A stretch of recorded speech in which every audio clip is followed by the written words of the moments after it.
واثبتنا للعالم جدارتنا في تنظيم التظاهرات الكبرى.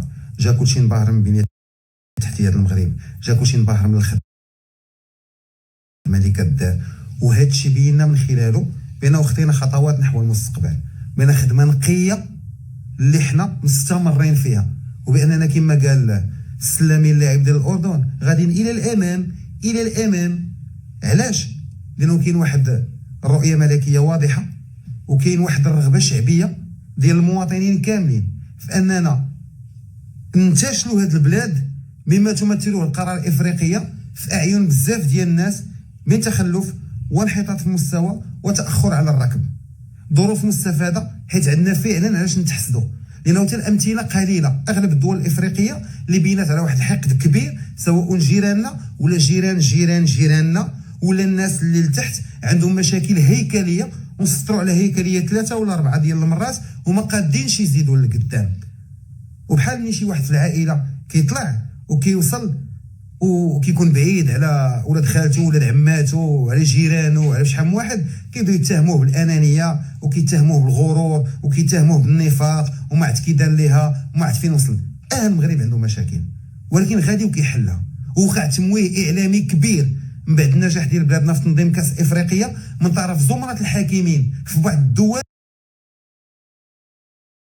داكشي اللي وقع وزيد نجاح تنظيمي على نجاح رياضي غتجيب لهم السكته القلبيه، ووقع خبث اعلامي كبير وظلم صريح للمغرب، ولاو كيقولوا بان هذا الكاس مشريه من الاول وبان التحكيم جاي مع المغرب وبانهم باغيين يعطيو كلشي للمغرب.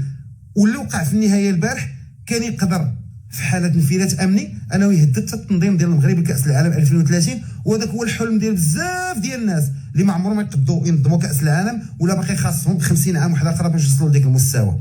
انفلات امني، يموت شي واحد في الملعب، ينوض صداع ما بين المغاربه والسنغاليين في الزنقه، يمشي شي مغربي يتقتل في السنغال بحال اللي شفنا، وحنا اكبر جاليه في المغرب عندنا هي الجاليه السنغاليه.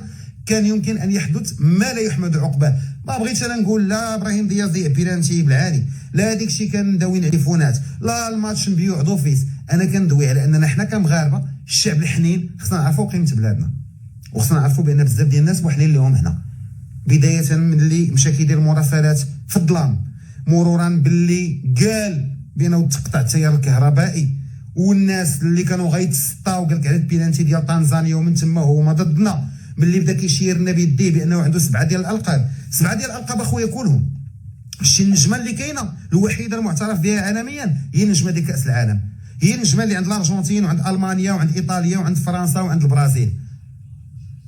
هل يضع المنتخب المصري النجمه الافريقيه فوق قميصه في كاس العالم؟ لا. هل يضعها المنتخب الكاميروني؟ لا. النيجيري؟ لا. المغربي؟ لا. لان النجمه الوحيده المعترف بها دوليا هي ديال كاس العالم. المنتخب المصري اللي كيتغنى بما فعله لم يربح اي مباراه في كاس العالم، والمغاربه دائما ما كانوا كيحلوا الباب. اول فريق تاهل الى كاس العالم باللعب في 1970 هو المغرب، اول فريق مر الى الدور الثاني هو المغرب، اول فريق وصل الى النصف النهائي هو المغرب.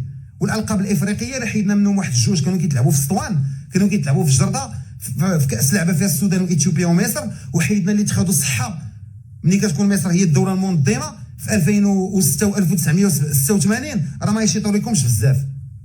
حنا ناقصنا خبز كروي وناقصنا خبز اعلامي، وانا بالنسبه لي حسن ما يكونوش عندنا.